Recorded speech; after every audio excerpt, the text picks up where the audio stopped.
Hallelujah. ನಮ್ಮ ಕರ್ತನಾದ ಯೇಸು ಕ್ರಿಸ್ತನ ನಾಮದಲ್ಲಿ ನಿಮ್ಮೆಲ್ಲರಿಗೂ ಶುಭಗಳು. ಚೆನ್ನಾಗಿದ್ದೀರಾ? ದೇವರ ಕೃಪೆಯಲ್ಲಿ ಮುಂದೆ ಸಾಗ್ತಾ ಇದ್ದೀರಾ?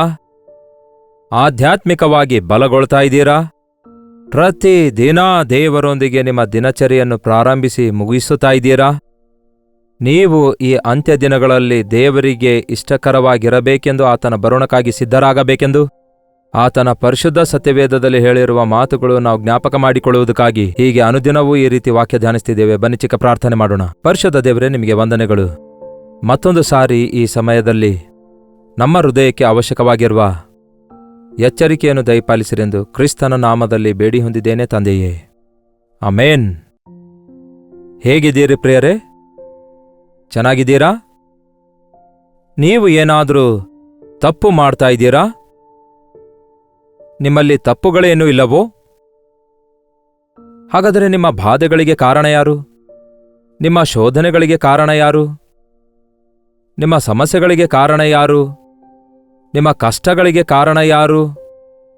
ಹೇಳ್ರಿ, ಯಾರೋ ಒಬ್ಬರ ಮೇಲೆ ಹಾಕ್ರಿ. ಹೌದು, ನನ್ನ ಗಂಡನಿಂದಲೇ ನಾನು ಹೀಗಿದ್ದೇನೆ, ನನ್ನ ಹೆಂಡತಿಯಿಂದಲೇ ಹೀಗಿದ್ದೇನೆ, ನಿಮ್ಮಿಂದಲೇ ನಾನು ಹೀಗಿದ್ದೇನೆ, ಪಕ್ಕದ ಮನೆಯವರ ಮಗನಿಂದಲೇ ನಮ್ಮ ಮಗ ಹೀಗ ತಯಾರಾದ, ಹೌದಲ್ಲವೇ? ಹೀಗೆ ಪ್ರತಿದಿನ ನಾವು ಪ್ರತಿಯೊಂದು ವಿಷಯದಲ್ಲಿ ಬೇರೆಯವರ ಮೇಲೆ ನಿಂದೆ ಹೊರಿಸುತ್ತೇವೆ. ಆದರೆ ನಮ್ಮ ಸ್ಥಿತಿಗೆ ಕಾರಣ ನಾವೇ ಆಗಿದ್ದೇವೆ ಎನ್ನುವುದು ಗ್ರಹಿಸಿಕೊಳ್ತಿಲ್ಲ. ಒಂದು ಕೊಡ ಒದ್ದಿರುವುದಕ್ಕೆ ಒಡೆದು ಹೋದ್ರೆ ಅವನು ಒದ್ದಿದ್ದಕ್ಕೆ ಒಡೆದು ಹೋಗಿದ್ದೇನೆ ಅನ್ನುವುದಾದ್ರೆ ತಪ್ಪು. ಅದು ಒಡೆದು ಹೋಗುವ ಸ್ವಭಾವವುಳ್ಳದ್ದರಿಂದ ಒಡೆದು ಹೋಯ್ತು. ಅದರಂತೆಯೇ ಒಂದು ಕಬ್ಬಿಣದ ಕೊಡಕ್ಕೆ ಒದ್ದು ನೋಡ್ರಿ, ನಿಮ್ಮ ಕಾಲೇ ಒಡೆದು ಹೋಗುತ್ತೆ. ಹಾಗೆಯೇ ದೇವರ ಮಕ್ಕಳಾದ ನಾವು ಇತರರ ಮೇಲೆ ಯಾವತ್ತೂ ನೆಪ ಹೊರಿಸುವವರಾಗಿ ಇರಬಾರದು. ಆದರೆ ನಾನೇನು ಮಾಡ್ತಾ ಇದ್ದೇನೆ, ನನ್ನ ಸ್ಥಿತಿ ಹೇಗಿದೆ, ನಾನೇನಾದರೂ ಕಾರಣವಾಗಿದ್ದೇನೋ ಎನ್ನುವುದು ಪರಿಶೀಲಿಸಿಕೊಳ್ಳುವವರಾಗಿ ಇರಬೇಕು ಪ್ರಿಯರೇ. ಅದನ್ನೇ ದೇವರ ವಾಕ್ಯ ನಮಗೆ ಕಲಿಸುತ್ತದೆ. ಒಂದು ಕುಟುಂಬ ಒಡೆದು ಹೋಗುವುದಾದರೆ ಅದಕ್ಕೆ ಅನೇಕ ಕಾರಣಗಳಿರುತ್ತವೆ. ಕೇವಲ ಯಾರೋ ಒಬ್ಬರ ಮೇಲೆ ನಿಂದೆ ಹೊರಿಸಬೇಡಿ. ಬಹಳಷ್ಟು ಸಾರಿ ಒಬ್ಬರನ್ನೊಬ್ಬರು ದ್ವೇಷಿಸುತ್ತಾ ಒಬ್ಬರ ತಪ್ಪು ಒಬ್ಬರು ಎತ್ತಿಡಿಯುತ್ತಾ ಇರುವುದರಿಂದಲೇ ನಮ್ಮ ಸಮಸ್ಯೆಗಳು ತಪ್ಪುಗಳಲ್ಲಿಯೇ ಮುಂದುವರಿಯುತ್ತಿವೆ ಹೊರತು ಅದರಿಂದ ಹೊರಬರ್ತಿಲ್ಲ. ಈ ಅಂತ್ಯ ದಿನಗಳಲ್ಲಿ ಇಂತಹ ಪರಿಸ್ಥಿತಿಗಳು ಬರ್ತವೆಂದು ಮುಂಚಿತವಾಗಿಯೇ ಬೈಬಲ್ ಹೇಳ್ತದೆ. ಆ ಕಾಲದಲ್ಲಿಯೇ, ಯೆರೆಮೀಯ ಪ್ರವಾದಿಯಾಗಿದ್ದ ಕಾಲದಲ್ಲಿಯೇ ಅಂತಹ ಪರಿಸ್ಥಿತಿ ಇತ್ತು. ಯಾಕೆಂದರೆ ಮನುಷ್ಯನು ದೇವರ ವಾಕ್ಯ ಕೇಳೋದಿಲ್ಲ, ದೇವರ ವಾಕ್ಯ ಓದುವುದಿಲ್ಲ, ದೇವರ ಭಯ ಇರೋದಿಲ್ಲ.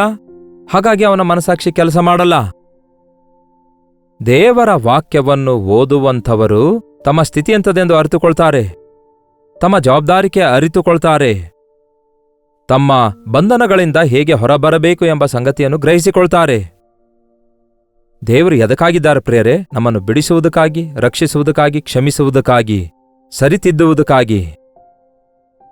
ಆದರೆ ದೇವರನ್ನು ಆಶ್ರಯಿಸಿಕೊಳ್ಳುವುದರ ಬದಲಿಗೆ ನಿಮ್ಮ ಬುದ್ಧಿವಂತಿಕೆಯಿಂದ, ನಿಮ್ಮ ಯುಕ್ತಿ ಕುಯುಕ್ತಿಗಳಿಂದ ನಿಮ್ಮನ್ನು ನೀವು ಸರಿಪಡಿಸಿಕೊಳ್ಳಬೇಕೆಂದು, ನಿಮ್ಮ ಸಮಸ್ಯೆಗಳನ್ನು ಪರಿಹರಿಸಿಕೊಳ್ಳಬೇಕೆಂದು ನೀವು ತಪ್ಪಿಸಿಕೊಂಡು ಇತರರು ಸಿಕ್ಕಿಬೀಳುವಂತೆ ಪ್ರಯತ್ನಿಸುವಷ್ಟು ಸಾರಿ ನೀವು ಅಯ್ಯಯ್ಯೋ ಅಗಾಧ ಗತಿಗೆ ನೀವು ಬಿದ್ದೋಗ್ತೀರಿ. ಯೆರೆಮೀಯನ ಪುಸ್ತಕ 9ನೇ ಅಧ್ಯಾಯದಲ್ಲಿ 4ನೇ ವಚನ ಹೇಳುತ್ತೆ, ನಿಮ್ಮಲ್ಲಿ ಪ್ರತಿಯೊಬ್ಬನು ತನ್ನ ನೆರೆಯವನ ವಿಷಯದಲ್ಲಿ ಜಾಗರೂಕನಾಗಿರಬೇಕು. ಯಾವುದೇ ಸಹೋದರನನ್ನಾಗಲಿ ನಂಬಬೇಡಿರಿ. ನಿಜವಾಗಲೂ ಪ್ರತಿ ಸಹೋದರನು ತಂತ್ರಗಾರನಾಗಿದ್ದು ತನ್ನ ಸಹೋದರನ ಸಂಸಾರವನ್ನು ಒಡೆದು ಹಾಕುವನು. ಅಬ್ಬಾ, ಇಂತಹ ಮಾತುಗಳು ಕೂಡ ಬೈಬಲ್ನಲ್ಲಿವೆಯಾ? ಯಾವ ಸಹೋದರನನ್ನು ನಂಬಬೇಡಿರಿ ಅಂದರೆ ಎಲ್ಲರನ್ನು ಸಂದೇಹ ಪಡೀರಿ ಎಂಬುದಾಗಿ ಅರ್ಥವಲ್ಲ. ಎಲ್ಲರ ಮೇಲೆ ಅನುಮಾನ ಪಡೀರಿ ಅಂತ ಅರ್ಥ ಅಲ್ಲ. ಎಲ್ಲರನ್ನೂ ಹೊಟ್ಟೆಕಿಚ್ಚಿನ ಕಣ್ಣಿನಿಂದ ನೋಡಬೇಕೆಂಬ ಅರ್ಥ ಅಲ್ಲ. ಎಲ್ಲರಿಗೂ ಮಾನಿಟರ್ ಮಾಡಬೇಕೆಂಬ ಅರ್ಥ ಅಲ್ಲ. ನೀವು ನಿಮ್ಮ ನಂಬಿಕೆಯನ್ನು ಬೇರೆಯವರ ಮೇಲೆ ಇಡಬೇಡಿರಿ. ಇನ್ನೊಬ್ಬರನ್ನು ನಂಬಿ ಬದುಕಬೇಕಾದಂತಹ ಬದುಕು ಅವಶ್ಯಕವಿಲ್ಲ ನಮಗೆ. ನಾವು ಯೇಸುವನ್ನು ನಂಬಿದ್ರೆ ಸಾಕು. ಆತನೇ ನಮ್ಮ ದುರ್ಗ, ಆತನೇ ನಮ್ಮ ಆಶ್ರಯ, ಆತನೇ ನಮ್ಮ ಕೋಟೆ, ಬಂಡೆಯೂ ಶಕ್ತನಾದ ದೇವರಾಗಿದ್ದಾರೆ. ಮನುಷ್ಯರನ್ನು ನಂಬುವುದಕ್ಕಿಂತ ಯೆಹೋವನನ್ನು ಆಶ್ರಯಿಸುವುದೇ ಒಳ್ಳೆಯದು. ಮನುಷ್ಯರನ್ನು ಯಾಕೆ ನಂಬುತ್ತೀರಿ? ಮತ್ತೆ ನಂಬಿದ ಮೇಲೆ ಮನುಷ್ಯರನ್ನು ನಂಬಿ ಮೋಸ ಹೋದೆನು, ಮನುಷ್ಯರ ಮಾತನ್ನು ನಂಬಿ ಹಾಳಾಗಿ ಹೋದೆನು, ಅವರಾಡಿರುವ ಮಾತಿನ ಮೇಲೆ ಆಸೆ ಇಟ್ಟು ನಷ್ಟ ಹೋದೆನು ಎಂದು ಹೇಳಿಕೊಳ್ಳುವುದರಿಂದ ಏನಾದರೂ ಪ್ರಯೋಜನವಿದೆಯೋ? ಅದಕ್ಕಾಗಿಯೇ ಯಾರನ್ನೂ ನಂಬಬೇಡಿರಿ, ಯಾರ ಮೇಲೆಯೂ ನಿಮ್ಮ ನಂಬಿಕೆ ಇಡಬೇಡಿರಿ. ಪ್ರತಿಯೊಬ್ಬನು ತಂತ್ರಗಾರನೇ ಆಗಿದ್ದಾನೆ, ತನ್ನ ಸ್ವಾರ್ಥತೆ ತಾನು ನೋಡಿಕೊಳ್ಳುವವನೇ. ಅವನು ತನ್ನ ಸ್ವಾರ್ಥತೆಗಾಗಿ ಇತರರ ಸಂಸಾರ ಒಡೆಯುತ್ತಾನಂತೆ. ಇದೆಂತಹ ಮಾತು ನೋಡಿ ಪ್ರಿಯರೇ! ಇತರರ ಹೊಟ್ಟೆ ಹೊಡೆದು ನೀವು ಸಂಪಾದಿಸಿಕೊಳ್ಳಬೇಕೆನ್ನುವಂತಹ ತತ್ವ ಈ ದಿನ ಪ್ರಪಂಚದಲ್ಲಿ ಎಲ್ಲಿ ಬೇಕಾದರೂ ನೋಡ್ತೇವಲ್ಲವೇ? ಅಯ್ಯಯ್ಯಯ್ಯೋ, ಎಷ್ಟು ಭಯಂಕರ ಇದೆ ನೋಡಿ. ನೀವು ನಿರ್ದೋಷಿ ಎಂದು ನಿರೂಪಿಸಿಕೊಳ್ಳುವುದಕ್ಕಾಗಿ ಮತ್ತೊಬ್ಬರನ್ನು ದೋಷಿಯಾಗಿ ನಿಲ್ಲಿಸುವಂಥದ್ದು ಎಷ್ಟು ಘೋರ ಆಗಿದೆ ನೋಡಿ. ಈ ದಿನಗಳಲ್ಲಿ ಮನುಷ್ಯರನ್ನು ನಂಬಿಕೊಂಡು ಮನುಷ್ಯರ ಮೇಲೆ ಆಧಾರಗೊಂಡು ಎಷ್ಟೋ ಜನರು ಭಯಂಕರವಾದ ಅನಾಥರಾಗಿ ದಿಕ್ಕಿಲ್ಲದ ಪರಿಸ್ಥಿತಿಗೆ ಒಳಗಾಗಿದ್ದಾರೆ. ದೇವರನ್ನು ನಂಬಿರಿ, ಕರ್ತನ ಮೇಲೆ ನಂಬಿಕೆ ಇಡಿರಿ. ನನ್ನ ಜೀವಿತ, ನನ್ನ ಕಾಲಾಗತಿ ಆತನ ಕೈಯಲ್ಲಿವೆ. ಯಾವ ಮನುಷ್ಯನು ನನಗೆ ಹಾನಿ ಮಾಡುವುದಿಲ್ಲ, ಮೇಲೂ ಮಾಡುವುದಿಲ್ಲ. ಯಾರನ್ನು ನಂಬಬೇಡಿರಿ. ವಾಕ್ಯದಲ್ಲಿ ಏನು ಹೇಳುತ್ತದೆ? ಪ್ರತಿ ನೆರೆಯವನು ಚಾಡಿ ಹೇಳುವುದಕ್ಕಾಗಿ ತಿರುಗಾಡುತ್ತಿರುವನು. ಚಾಡಿಗಳನ್ನು ಹೇಳುವುದಕ್ಕಾಗಿ ತಿರುಗಾಡುತ್ತಿರುವನು. ಸೋಷಿಯಲ್ ಮೀಡಿಯಾದಲ್ಲಿ ಚಕ್ರದಂತೆ ಸುತ್ತುತ್ತಿದ್ದಾರೆ ಅನ್ನುತ್ತಾರಲ್ಲವೇ? ಚಕ್ರದಂತೆ ಸುತ್ತುತ್ತಿದೆ ಅಂದರೆ ಸೋಷಿಯಲ್ ಮೀಡಿಯಾದಲ್ಲಿ ಚಾಡಿಗಳು ತಿರುಗುತ್ತಾ ಇವೆ. ಹೌದಲ್ಲವೇ? ಸೋಷಿಯಲ್ ಮೀಡಿಯಾಕ್ಕೆ ನೋ ಸೆನ್ಸರ್, ನೋ ಎಡಿಟಿಂಗ್. ನಾನು ಟಿವಿ ಪ್ರೋಗ್ರಾಮ್ ಕೊಡ್ತೇನಲ್ಲವೇ, ಆ ಟಿವಿ ಪ್ರೋಗ್ರಾಮ್ಗೆ ಸ್ವಲ್ಪ ಎಡಿಟಿಂಗ್ ಇರುತ್ತೆ. ನಾವೇ ಮ್ಯಾಕ್ಸಿಮಮ್ ಎಡಿಟಿಂಗ್ ಮಾಡ್ತೇವೆ. ಮತ್ತೆ ಚಾನಲ್ ಅವರು they listen everything, even if a small word that hurts somebody. ಯಾರನ್ನಾದರೂ ಬಾಧೆಪಡಿಸುವ ವ್ಯತಿರೇಕವಾದ ಮಾತಿರೋದಾದ್ರೆ ಅದನ್ನು ತೆಗೆದುಹಾಕ್ರಿ ಅಂತ ಹೇಳಿ ಆ ಪ್ರೋಗ್ರಾಮ್ ಮತ್ತೆ ರಿಟರ್ನ್ ಮಾಡ್ತಾರೆ. ಖಚಿತವಾಗಿಯೂ ಇತರರಿಗೆ ಬಾಧೆಪಡಿಸುವುದಕ್ಕಾಗಿ ಅಲ್ಲ, ಇತರರಿಗೆ ಮೇಲುಂಟು ಮಾಡುವುದಕ್ಕಾಗಿಯೇ ನಾವು ಮಾತಾಡ್ತೇವೆ. ಇತರರ ತಪ್ಪು ಎತ್ತಿ ತೋರಿಸುವುದಕ್ಕಾಗಿ ಅಲ್ಲ, ನಮ್ಮ ಸ್ಥಿತಿಯನ್ನು ನಾವು ಗ್ರಹಿಸಿಕೊಳ್ಳುವುದಕ್ಕಾಗಿ, ಇತರರನ್ನು ತಿದ್ದಿಸುವುದಕ್ಕಾಗಿ ದೇವರು ನಮ್ಮನ್ನು ಆರಿಸಿಕೊಂಡಿದ್ದಾರೆ.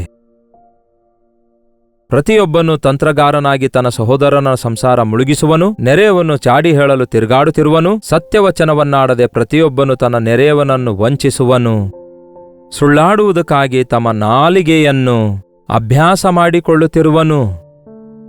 ಅಬ್ಬಾ, ಎಂತಹ ಟ್ರೇನಿಂಗ್ ನೋಡಿ! ಸುಳ್ಳಾಡುವುದಕ್ಕಾಗಿ ಎಂತಹ ಆಕ್ಷನ್ ಮಾಡಬೇಕು, ಯಾವ ರೀತಿ ವಾಯ್ಸ್ ಬದಲಾಯಿಸಬೇಕು, ಯಾವ ರೀತಿ ಅವರ ಮನಸ್ಸು ಒಪ್ಪಿಸಬೇಕು. ವೇಷಧಾರಿಗಳ ನಾಲಿಗೆಗಳು ಸುಳ್ಳಾಡುವುದಕ್ಕಾಗಿ ಸಿದ್ಧಪಡಿಸಿಕೊಳ್ತಾರಂತೆ, ಅಂದರೆ ಸುಳ್ಳಾಡುವುದಕ್ಕಾಗಿ ಅಭ್ಯಾಸ ಮಾಡುತ್ತಾರಂತೆ. ಸುಳ್ಳಾಡಬಾರದು. ಸುಳ್ಳನ್ನು ಪ್ರೀತಿಸಿ ಆ ಸುಳ್ಳಾಡುವಂಥವರೆಲ್ಲರೂ ಅಗ್ನಿಗಂಧಕಗಳುಳ್ಳ ಕೆರೆಯೊಳಗೆ ಬೀಳುವರು. ಸುಳ್ಳಿಗೆ ನೀವು ಫೇಕ್ ಅನ್ಬೋದು, ಲೈ ಅನ್ಬೋದು, ವೈಟ್ ಲೈ ಅನ್ಬೋದು, ಹಾಫ್ ಲೈ ಅನ್ಬೋದು, ವಾಟ್ ಎವರ್ ಇಟ್ ಈಸ್. ಹೌದಲ್ಲವೇ? ನಿಜ ನಿಜವೇ. ಸುಳ್ಳಿಗೆ ಅನೇಕ ಬಣ್ಣಗಳಿರ್ಬೋದು, ಆದರೆ ನಿಜ ಮಾತ್ರ ಒಂದೇ. ಸುಳ್ಳು ಸಾವಿರಾರು ಇರ್ತವೆ, ನಿಜ ಎನ್ನುವುದು ಒಂದೇ ಇರುತ್ತೆ. ಸತ್ಯ ಎನ್ನುವುದು ಒಂದೇ. ಯೇಸುವನ್ನು ಅಂಗೀಕರಿಸಿದವನು ಸತ್ಯವುಳ್ಳವನಾಗಿರ್ತಾನೆ, ಕಾರಣ ಯೇಸು ಸತ್ಯವಂತನು. ನಾನೇ ಸತ್ಯ ಎಂದು ಯೇಸು ಹೇಳಿದ್ದಾರೆ. 6ನೇ ವಚನ, ಇತರರ ತಪ್ಪುಗಳನ್ನು ಎತ್ತಿ ಹಿಡಿಯಲು ಪ್ರಯಾಸ ಪಡ್ತಾರಂತೆ. ಯಾವಾಗ ನೋಡಿದ್ರೂ ಕೂಡ ಇತರರ ತಪ್ಪುಗಳನ್ನು ಹಿಡಿಯುವುದಕ್ಕಾಗಿಯೇ ಪ್ರಯಾಸ ಪಡ್ತಾರಂತೆ. ತಪ್ಪಿಲ್ಲದವನು ಯಾರಿದ್ದಾರೆ? ಎಲ್ಲರೂ ತಪ್ಪು ಮಾಡಿದವರೆಂದು ಬೈಬಲ್ ಹೇಳ್ತದೆ, ವಾಕ್ಯ ಹೇಳ್ತದೆ. ಎಲ್ಲರೂ ಪಾಪ ಮಾಡಿ ದೇವರು ಅನುಗ್ರಹಿಸುವಂತಹ ಮಹಿಮೆಯನ್ನು ಕಳೆದುಕೊಂಡಿದ್ದಾರೆ. ಯಾವ ಭೇದವಿಲ್ಲ, ನೀತಿವಂತನೂ ಇಲ್ಲ, ಒಬ್ಬನೂ ಇಲ್ಲ. ಇತರರ ತಪ್ಪುಗಳನ್ನು ಹುಡುಕುವುದು ಅಂದರೆ, ತಪ್ಪುಗಳು ನಿಮ್ಮ ಕಣ್ಣೆದುರಿಗೆ ಮಾಡಿರೋದಾದ್ರೆ ಅದು ಬೇರೆ ಸಂಗತಿ. ಆದರೆ ತಪ್ಪು ಕಂಡು ಹಿಡಿಯುತ್ತಾರಂತೆ. That means you are searching mistakes of others. ಇತರರ ತಪ್ಪುಗಳಿಗಾಗಿ ಹುಡುಕುತ್ತಾ ಇದ್ದೀರಿ ಎಂದರ್ಥ. ಅವರ ಸೆಲ್ಫೋನ್ ಹುಡುಕುತ್ತೀರಿ, ಸಿಸಿ ಕ್ಯಾಮರಾದಲ್ಲಿ ಹುಡುಕ್ತೀರಿ. ಒಂದು ಕಾಲದಲ್ಲಿ ನಮಗೆ ಇನ್ಲ್ಯಾಂಡ್ ಲೆಟರ್ ಎಂಬುದಾಗಿ ಪತ್ರಗಳಿರ್ತಿದ್ವು. ಅದಕ್ಕೆ ಇನ್ಲ್ಯಾಂಡ್ ಲೆಟರ್ ಅನ್ನುತ್ತಿದ್ರು. ಅದು 3 ಕಡೆ ಮುಚ್ಚಿರ್ತಿತ್ತು, 1 ಕಡೆ ತೆರೆದಿರ್ತಿತ್ತು. ಅದನ್ನು ಈ ರೀತಿಯಾಗಿ ಒತ್ತಿ ಓಪನ್ ಮಾಡಿ ಏನ್ ಬರೆದಿದ್ದಾರೆ ಎಂದು ಹುಡುಕಿ ನೋಡ್ತಿದ್ರು. ಈಗ ಆ ಲೆಟರ್ ಯಾರು ಬರೆಯುತ್ತಾ ಇಲ್ಲ. ಈಗ ಎಲ್ಲರೂ ವಾಟ್ಸಪ್ಗಳನ್ನು ಹ್ಯಾಕಿಂಗ್ ಮಾಡೋದು, ಇದನ್ನೇ ಮಾಡ್ತಿದ್ದಾರೆ. ಯಾಕೆ ನಿಮಗೆ ಅಷ್ಟೊಂದು ಅಭಿಲಾಷೆ? ಯಾಕೆ ನಿಮಗೆ ಪರರ ಪಾಪದಲ್ಲಿ ಅಷ್ಟು ಉಲ್ಲಾಸ? ಬೇರೆಯವರ ತಪ್ಪು ನೀವು ಕಂಡುಕೊಂಡಿದ್ದೀರಿ ಎಂಬುದಾಗಿ ನೀವು ಬಹಳ ಹಿಗ್ಗಿ ಕುಣಿಯುತ್ತೀರಲ್ಲವೇ? ನಿಮ್ಮ ತಪ್ಪು ಬೇರೆಯವರು ಕಂಡುಕೊಂಡ್ರೆ ಆ ಇನ್ನೊಬ್ಬರಿಗೆ ಯಾವ ರೀತಿಯಾಗಿರುತ್ತೆ? ನಿಮ್ಮಲ್ಲಿ ತಪ್ಪುಗಳೇ ಇಲ್ಲವೋ? ಅಯ್ಯೋ, 2 ಕೈಗಳೂ ಒಂದುಗೂಡದೆ ಚಪ್ಪಾಳೆ ಹೊಡಿಲಿಕ್ಕಾಗಲ್ಲಂತೆ. ಹಾಗೆಯೇ ಇಬ್ಬರು ಸೇರಿ ಇರುವಾಗ ಇಬ್ಬರಿಗೂ ನಷ್ಟ ಆಗುವಾಗ ಒಬ್ಬರದೇ ತಪ್ಪೆಂದು ಹೇಳಬೇಡಿ. ಅದರಲ್ಲಿ ಇಬ್ಬರೂ ಇರ್ತಾರೆ. ನಿಮ್ಮ ತಪ್ಪನ್ನು ನೀವು, ಅವರ ತಪ್ಪನ್ನು ಅವರು ತಿದ್ದುಕೊಳ್ಳುವುದಾದರೆ ದೇವರ ಸಮಾಧಾನ ಅಂತಹ ಮನೆಯಲ್ಲಿರುತ್ತೆ. ದೇವರ ಆಶೀರ್ವಾದ ಅಂತಹ ಆ ವ್ಯಕ್ತಿಗಳ ಮಧ್ಯದಲ್ಲಿರುತ್ತೆ, ಅಂತಹ ಕುಟುಂಬದಲ್ಲಿರುತ್ತೆ, ಅಂತಹ ಸಭೆಯಲ್ಲಿರುತ್ತೆ, ಅಂತಹ ಸಮುದಾಯದಲ್ಲಿರುತ್ತೆ. ಪ್ರತಿಯೊಬ್ಬನು ಇತರರ ತಪ್ಪುಗಳನ್ನು ಕಂಡುಕೊಳ್ಳುವುದಕ್ಕಾಗಿ ಪ್ರಯಾಸ ಪಡ್ತಿದ್ದಾನಂತೆ. ಯಾಕೆ ಅಷ್ಟೊಂದು ತವಕ ಅವನಿಗೆ? ಯಾಕೆ ಅಷ್ಟು ಕಷ್ಟ? ಯಾಕೆ ಅಷ್ಟೊಂದು ಸರ್ಚಿಂಗ್ ಮಾಡೋದೇನು? ಅಷ್ಟೊಂದು ಇನ್ವೆಸ್ಟಿಗೇಷನ್ ಮಾಡೋದೇನು? ಅದೇನೋ ಇನ್ವೆಸ್ಟಿಗೇಷನ್ ಮೇಲೆ ಇನ್ವೆಸ್ಟಿಗೇಷನ್, ಪೇಜ್ ಗಟ್ಟಳೆಯಾಗಿ ಇನ್ವೆಸ್ಟಿಗೇಷನ್ ರಿಪೋರ್ಟ್ ಬರೆದು ಕೊನೆಯದಾಗಿ ಅದರಲ್ಲಿ ಯಾವ ಸಾರಾಂಶವೇ ಇರಲ್ಲ, ಅದರಲ್ಲಿ ಸತ್ಯವೂ ಇರಲ್ಲ, ನ್ಯಾಯವೂ ದೊರಕಲ್ಲ. ಯಾಕೆ ಬೇಕು? ನಿಮ್ಮ ಮಾತು ಹೌದೆಂದ್ರೆ ಹೌದು, ಇಲ್ಲ ಅಂದ್ರೆ ಇಲ್ಲ ಆಗಿರಬೇಕು. ನೀವು ಇತರರನ್ನು ನಂಬಲಾರದೆ ನೀವು ಹೇಗೆ ಅವರನ್ನು ನಂಬಲಿಕ್ಕಾಗತ್ತೆ ಅನ್ನುತ್ತೀರಿ? ನೀವು ದೇವರನ್ನು ನಂಬಲಾರದೆ ಇತರರನ್ನು, ಪಕ್ಕದಲ್ಲಿದ್ದವರನ್ನು ಹೇಗೆ ನಂಬಲಿಕ್ಕಾಗತ್ತೆ? ದೇವರೊಂದಿಗೆ ನಿಮ್ಮ ಸಂಬಂಧ ಸರಿಯಾಗಿಲ್ಲದೇ ಇರುವಾಗ ಮನುಷ್ಯರೊಂದಿಗೆ ನಿಮ್ಮ ಸಂಬಂಧ ಸರಿಯಾಗಿರಲ್ಲ ಪ್ರಿಯರೇ. ಓನ್ಲಿ ಒನ್ ಥಿಂಗ್, ನೀವು ಇತರರ ತಪ್ಪು ಹುಡುಕುವುದಕ್ಕಾಗಿ ಪ್ರಯತ್ನಿಸುತ್ತಿರುವುದಾದರೆ, ನೀವು ಇತರರ ಕೆಟ್ಟತನ ಪ್ರಚಾರ ಪಡಿಸುವ ಪ್ರಯತ್ನ ಮಾಡುತ್ತಿರುವುದಾದರೆ, ಇತರರ ಕುರಿತು ವದಂತಿ ಹಬ್ಬಿಸುತ್ತಿರುವುದಾದರೆ ಅಥವಾ ಚಾಡಿ ಹೇಳುತ್ತಾ ಇರುವುದಾದರೆ ನೀವು ಸೈತಾನನ ಸಂಬಂಧಿಯಾಗಿರುತ್ತೀರಿ.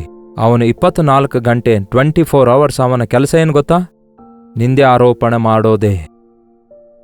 ಪ್ರಕಟಣೆ ಪುಸ್ತಕ 12ನೇ ಅಧ್ಯಾಯ 10ನೇ ವಚನ. ಆಗ ಪರಲೋಕದಲ್ಲಿ ಮಹಾಶಬ್ದವನ್ನು ಕೇಳಿದೆನು, ಅದು ಹಗಲಿರುಳು ನಮ್ಮ ಸಹೋದರರ ಮೇಲೆ ನಮ್ಮ ದೇವರ ಮುಂದೆ ದೂರು ಹೇಳಿದ ದೂರುಗಾರನು ದೊಬ್ಬಲ್ಪಟ್ಟಿದ್ದಾನೆ.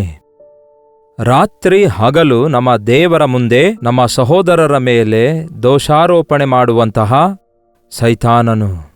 ರಾತ್ರಿ ಹಗಲು ಅವನ ಕೆಲಸವೇನೆಂದರೆ ದೋಷಾರೋಪಣೆ ಮಾಡುವುದು. ಸಮಾಧಾನ ಪಡಿಸುವವರು ಧನ್ಯರು, ಅವರು ದೇವರ ಮಕ್ಕಳು ಅನಿಸಿಕೊಳ್ಳುವರು. ಜಗಳವಾಡುವವರು ಧನ್ಯರು, ಅವರು ಸೈತಾನನ ಮಕ್ಕಳು ಎಂದು ಹೇಳುವುದರಲ್ಲಿ ತಪ್ಪೇನಿದೆ? ಇತರರ ತಪ್ಪು ಹುಡುಕುವುದರಲ್ಲಿ ಪ್ರಯತ್ನಿಸುವಾಗ ನನ್ನ ಹೃದಯ ಅವರಿಗಿಂತಲೂ ಹೆಚ್ಚಾಗಿ ಕೆಟ್ಟೋಗ್ತಿದೆಯಲ್ಲವೇ ಎಂದು ಹೇಳಿದ್ದಾರೆ ಪರಿಶುದ್ಧನಾದ ಆಗಸ್ಟಿನ್. ನಾನು ಇತರರ ತಪ್ಪು ಕಂಡುಹಿಡಿದಿದ್ದೇನೆ ಎಂದು ಸಂಭ್ರಮ ಪಡ್ತಿದ್ದೇನೆ, ಆದರೆ ಅದರಿಂದ ನನ್ನ ಹೃದಯದಲ್ಲಿ ಅಹಂಕಾರಕ್ಕೆ, ಸ್ವಾರ್ಥಕ್ಕೆ, ಸ್ವಾತೃಪ್ತಿಗೆ, ಅನವಶ್ಯಕವಾಗಿ ಅಪರಾಧ ಮಾಡಿದವನಾಗಿ ನಾನು ಹಂತ ಹಂತವಾಗಿ ದೋಷಿಯಾಗ್ತಿದ್ದೇನೆ ಅನ್ನುತ್ತಾರೆ. ಎಷ್ಟೋ ಜನ ಈ ದಿನ ಎಲ್ಲಿ ನೋಡಿದ್ರೂ ಕೂಡ ಸಮಾಧಾನವಿಲ್ಲ. ಮೇಲ್ಗಡೆ ಕಿಲಿಕಿಲ ಪಕಪಕ ಅಂತ ನಗ್ತಾರೇನೋ, ಮೇಲ್ಗಡೆ ಚೆನ್ನಾಗಿ ಸಿಹಿಯಾಗಿ ಮಾತಾಡ್ತೇನೋ, ಆದರೆ ಹೃದಯದಲ್ಲಿ ಮಾತ್ರ ಕೆಟ್ಟದಾಗಿ ಆಲೋಚಿಸ್ತಾರೆ. ಹೃದಯದ ಯೋಚನೆಗಳಲ್ಲಿ ಒಬ್ಬರ ಮೇಲೆ ನಿರ್ಲಕ್ಷ್ಯ, ಅನುಮಾನ, ಅಪನಂಬಿಕೆ, ಇಂತಹ ಪವಿತ್ರತೆ ಇಲ್ಲದ ಸ್ಥಿತಿಯನ್ನು ಗಮನಿಸುತ್ತೇವೆ. ಯೇಸುವನ್ನು ಅರಿತಂಥವರಿಗೆ ಪ್ರೀತಿ ಎಂಬ ಆಯುಧವಿರುತ್ತೆ. ಆ ಪ್ರೀತಿ ಅನೇಕ ದೋಷಗಳನ್ನು ಮುಚ್ಚುವುದರಿಂದ ಹೆಚ್ಚೆಚ್ಚಾದ ಪ್ರೀತಿಯುಳ್ಳವರಾಗಿರಿ ಎಂಬುದಾಗಿ ಯಾಕೋಬನ ಪತ್ರಿಕೆಯಲ್ಲಿ ಬರೆಯಲಾಗಿದೆ. ಪ್ರೀತಿ ಕ್ಷಮಿಸುತ್ತದೆ, ಸಹಿಸುತ್ತದೆ, ಇತರರ ದೋಷಗಳನ್ನು ತನ್ನ ದೋಷವೆಂದು ಪರಿಗಣಿಸಿ ವಿಜ್ಞಾಪನೆ ಮಾಡ್ತದೆ, ಪಶ್ಚಾತ್ತಾಪ ಪಡ್ತದೆ. ಅದೇ ನಮ್ಮ ಕರ್ತನಾದ ಯೇಸು ಕ್ರಿಸ್ತನು ಮಾಡಿದ್ದಾರೆ. ನಮ್ಮ ತಪ್ಪುಗಳನ್ನು ಹಿಡ್ಕೊಂಡು ಒಬ್ಬೊಬ್ಬರ ನ್ಯಾಯ ಏನಾದರೂ ತೀರಿಸೋದಾದರೆ ಇಷ್ಟೊತ್ತಿಗೆ ಈ ಲೋಕದಲ್ಲಿ ಒಬ್ಬ ಮನುಷ್ಯ ಕೂಡ ಇರ್ತಿರ್ಲಿಲ್ಲಂತೆ.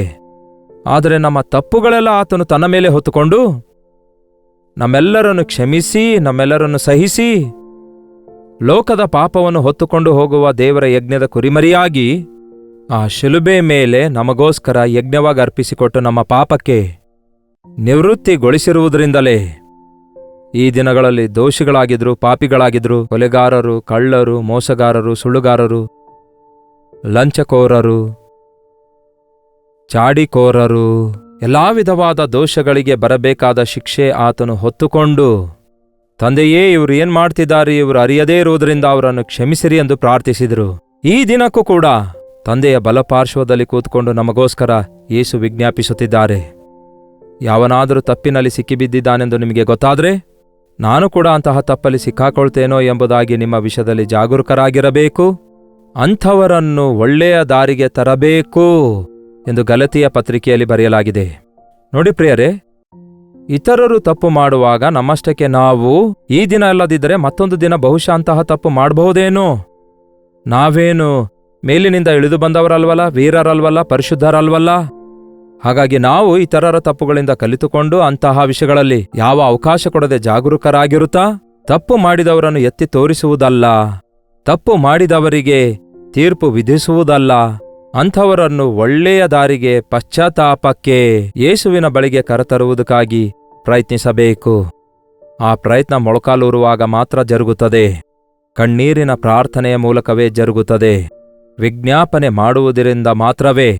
ಅಂದರೆ ನೀವು ಇತರರಿಗೋಸ್ಕರ ವಿಜ್ಞಾಪನೆ ಮಾಡುತ್ತಿರುವಾಗ ದೇವರು ನಿಮ್ಮ ಪ್ರಾರ್ಥನೆ ಕೇಳಿ ಅವರ ಪಾಪ ಕ್ಷಮಿಸಿ ಅವರು ಬಂಧನದಿಂದ ಬಿಡಿಸಲ್ಪಡುವುದಕ್ಕಾಗಿ ನಮ್ಮ ವಿಜ್ಞಾಪನೆಯ ಒಡೆಯನಾಗಿರುವ ಯೇಸು ತಂದೆಯ ಬಲಪಾರ್ಶ್ವದಲ್ಲಿ ಕೂತ್ಕೊಂಡು ಆತನು ವಿಜ್ಞಾಪನೆ ಮಾಡುತ್ತಲೇ ಇದ್ದಾನೆ. ಆತನ ವಿಜ್ಞಾಪನೆಯೊಂದಿಗೆ ನಾವು ಐಕ್ಯಗೊಳ್ಳುವಾಗ ನಾವು ಕೂಡ ಶುದ್ಧರಾಗ್ತೇವೆ, ನಮ್ಮ ಸುತ್ತಲಿರುವವರನ್ನು ಪರಿಶುದ್ಧಪಡಿಸಿಕೊಳ್ಳುತ್ತೇವೆ. ಪ್ರಾರ್ಥನೆ. ಪರಿಶುದ್ಧ ದೇವರೇ, ಪ್ರೀತಿಯುಳ್ಳ ತಂದೆಯೇ, ಇತರರ ತಪ್ಪುಗಳನ್ನು ಹುಡುಕುವುದರಲ್ಲಿಯೇ ಪ್ರಯಾಸ ಪಡುವವರಾಗಿ ನಾವಿರದೆ ನಾನ್ಯಾವ ತಪ್ಪು ಮಾಡಿದ್ದೇನೆ ಎಂದು ನಮ್ಮ ಹೃದಯಗಳನ್ನು ಪರಿಶೀಲಿಸಿಕೊಂಡು ಪಶ್ಚಾತ್ತಾಪ ಪಡುವವರಾಗಿ ನಾವಿರುವ ಹಾಗೆ ಸಹಾಯ ಮಾಡಿರಿ. ಅಂತ್ಯಕಾಲದಲ್ಲಿ ಎಲ್ಲಿ ನೋಡಿದ್ರೂ ಕೂಡ ಕೆಟ್ಟತನವನ್ನು ಪ್ರಚಾರ ಮಾಡುತ್ತಿರುವ ಇತರರ ಪಾಪಗಳನ್ನು ಹುಡುಕುತ್ತಾ ಎತ್ತಿ ಹಿಡಿದು ಅವುಗಳನ್ನು ಬಹಿರಂಗಪಡಿಸುವುದಕ್ಕಾಗಿ, ಮೀಡಿಯಾದ ಮೂಲಕ ಅವಮಾನ ಪಡಿಸುವುದಕ್ಕಾಗಿ ಪ್ರಯತ್ನಿಸುತ್ತಿರುವ ಒಬ್ಬರಿಗೊಬ್ಬರು ಹಾನಿ ಮಾಡಿಕೊಳ್ತಿರುವ ಈ ಭಯಂಕರವಾದ ದಿನಗಳಲ್ಲಿ ದೇವರ ಪ್ರೀತಿ ಅರಿತಿರುವ ನಾವು, ಒಬ್ಬ ತಾಯಿ ತನ್ನ ಮಗುವಿನ ದೋಷ ತನ್ನ ಹೊಟ್ಟೆಯಲ್ಲಿ ಮುಚ್ಚಿಟ್ಟುಕೊಂಡು ಕಣ್ಣೀರಿನಿಂದ ಮೊರೆಯಿಡುವಂತೆ ನಿಮ್ಮ ಪಾದ ಸನ್ನಿಧಿಯಲ್ಲಿ ದೇವರೇ ಪಾಪಿಗಳಿಗಾಗಿ ವಿಜ್ಞಾಪನೆ ಮಾಡುವುದಕ್ಕಾಗಿ ದೋಷಿಗಳಿಗೋಸ್ಕರ ಕಣ್ಣೀರನ್ನು ಸುರಿಸಲು ಸಹಾಯ ಮಾಡಿರಿ. ನಮ್ಮಷ್ಟಕ್ಕೆ ನಾವು ನಮ್ಮ ಹೃದಯ ಶುದ್ಧಿಯನ್ನು ಕಾಪಾಡಿಕೊಳ್ಳುತ್ತಾ ನಮ್ಮ ಬಲಹೀನತೆ ಒಪ್ಪಿಕೊಳ್ಳಲು ನಮಗೆ ಸಹಾಯ ಮಾಡಿರಿ. ಇತರರು ದೋಷಿಯಾಗಿ ಕಂಡುಬಂದರೂ ಕೂಡ ನಮ್ಮ ದೋಷಗಳು ಬೇರೆ ರೀತಿಯಾಗಿವೆ ಎಂದು ಗ್ರಹಿಸಿಕೊಂಡು ಚಿಕ್ಕದು ದೊಡ್ಡವು ಎನ್ನದೆ ಪ್ರತಿ ಪಾಪ ನಿಮ್ಮ ದೃಷ್ಟಿಯಲ್ಲಿ ಪಾಪವೇ ಆಗಿರೋದ್ರಿಂದ ಅಂತಹ ಪಾಪಕ್ಕಾಗಿ ಪಶ್ಚಾತ್ತಾಪ ಪಡಲು ಸಹಾಯ ಮಾಡಿರಿ. ಶುದ್ಧ ಹೃದಯವುಳ್ಳರಾಗಿ ಪ್ರೀತಿ ಹಂಚಲು, ಅಂದರೆ ಕ್ರಿಸ್ತನ ಪ್ರೀತಿಯನ್ನು ಹಂಚುವುದಕ್ಕಾಗಿ ನಮ್ಮಲ್ಲಿ ಪ್ರತಿಯೊಬ್ಬರಿಗೂ ಸಹಾಯ ಮಾಡಿರೆಂದು ಕ್ರಿಸ್ತನ ನಾಮದಲ್ಲಿ ಬೇಡುತ್ತೇವೆ ತಂದೆಯೇ, ಆಮೇನ್. ನಮ್ಮ ತಂದೆಯಾದ ದೇವರ ಪ್ರೀತಿಯು, ಮಗನಾಗಿರುವ ಕ್ರಿಸ್ತನ ಕೃಪೆಯು, ಆದರಣೆಕರ್ತನಾದ ಪವಿತ್ರಾತ್ಮನ ಸಹವಾಸವು ಕೂಡಿ ಬಂದಿರುವ ನಮ್ಮೆಲ್ಲರ ಸಂಗಡ ಇಂದಿಗೂ ಸದಾಕಾಲಕ್ಕೂ ನೆಲೆಯಾಗಿರಲಿ. ಆಮೇನ್. ದೇವರಿಗೆ ಸ್ತೋತ್ರ. ನಿಮ್ಮ ಪ್ರಾರ್ಥನಾ ಮನವಿ 8939731313 ನಂಬರ್ಗೆ. ಒಂದು ವೇಳೆ ನೀವು ಇತರ ದೇಶದಿಂದ ವೀಕ್ಷಿಸುವುದಾದರೆ ಕೊಡಲ್ಪಟ್ಟ ಇದೇ ನಂಬರ್ಗೆ ಒಂದು ಟೆಕ್ಸ್ಟ್ ಇಲ್ಲವೇ ವಾಯ್ಸ್ ಮೆಸೇಜ್ ಮೂಲಕ ವಾಟ್ಸಪ್ ಕಳಿಸಿಕೊಡಿರಿ. ನಿಮಗಾಗಿ ನಾವು ಪ್ರಾರ್ಥಿಸ್ತಿದ್ದೇವೆ. ದೇವರು ತಪ್ಪದೆ ನಮ್ಮೆಲ್ಲರ ಪ್ರಾರ್ಥನೆಗೆ ಉತ್ತರ ಕೊಡುತ್ತಾರೆ. ಮೊಟ್ಟಮೊದಲ ಸಾರಿ ನೀವು ಈ ಯೂಟ್ಯೂಬ್ ಚಾನಲ್ಗೆ ಕನೆಕ್ಟ್ ಆಗಿರೋದಾದರೆ ಡಾಕ್ಟರ್ ಜೈಪಾಲ್ ಕನ್ನಡ ಯೂಟ್ಯೂಬ್ ಚಾನಲ್ಗೆ ಸಬ್ಸ್ಕ್ರೈಬ್ ಮಾಡಿಕೊಳ್ಳಿರಿ. ಹೊಸ ಸಂದೇಶ ಪೋಸ್ಟ್ ಮಾಡ್ತಿದ್ದೇವೆ. ದೇವರ ವಾಕ್ಯ ನಿಮಗೆ ಅನುದಿನವೂ ಸಾರುತ್ತಿದ್ದೇವೆ. ದೇವರ ವಾಕ್ಯದಂತೆ ಜೀವಿಸುವುದಕ್ಕಾಗಿಯೂ ಆಧ್ಯಾತ್ಮಿಕವಾಗಿ ಬಲಗೊಳ್ಳುವುದಕ್ಕಾಗಿ ಈ ಕಾರ್ಯಕ್ರಮಗಳು ನಿಮಗೆಷ್ಟೋ ಸಹಕರಿಸುವಂಥವುಗಳಾಗಿರ್ತವೆ. ಕರ್ತನ ಚಿತ್ತವಿರುವುದಾದರೆ ಮತ್ತೆ ನಾಳೆ ಅನುದಿನದ ಧ್ಯಾನ ಎಂಬ ಇದೇ ಕಾರ್ಯಕ್ರಮದಲ್ಲಿ ಮತ್ತೆ ಭೇಟಿಯಾಗೋಣ. ಅಲ್ಲಿಯವರೆಗೂ ದೇವರ ಮಹಾಕೃಪೆ ನಿಮ್ಮೆಲ್ಲರೊಂದಿಗಿರಲಿ.